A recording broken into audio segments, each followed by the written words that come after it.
नमस्कार, मैं डॉक्टर निधि तिवारी योग और आयुर्वेद के समागम में आपका बहुत बहुत स्वागत है।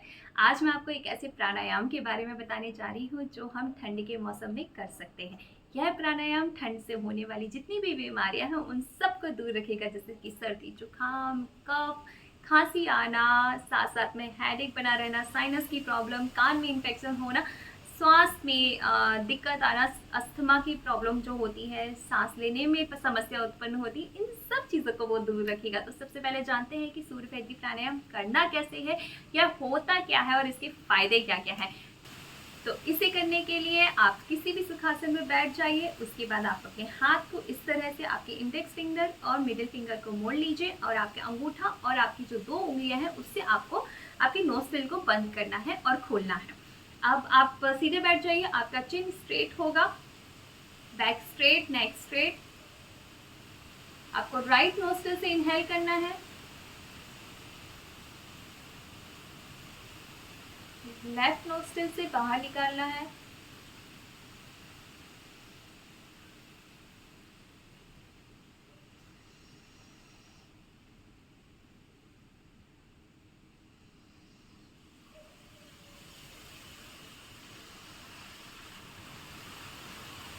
आपको एक चीज ध्यान देनी कि आपको नोस्ट्रिल को बहुत तेज बंद नहीं करना है। जिस तरह से आप देखिए, इस तरह से अंगूठा और ये दोनों उंगली टच हो रही है और खुल रहा है, टच हो रहा है, खुल रहा है। बस इस तरह से आपको बिल्कुल सॉफ्ट मूवमेंट देना है। नोस्ट्रिल को बिल्कुल तेज बंद नहीं करना है, जैसे कि सांसें हमारी बिल्कुल आसानी से अंदर जाए और बाहर आए।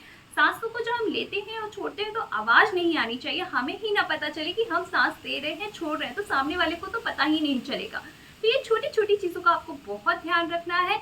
आप इसे 11 से लेकर 21 बार कर सकते हैं। और इसको करने का अगर सही वक्त, अगर आप सबसे ज्यादा फायदे चाहते हैं तो आप सुबह सुबह सूर्योदय के पहले, सूर्यास्त के पहले और दिन में आप खाना खाने के पहले भी इस प्रक्रिया को कर सकते हैं। नमस्कार।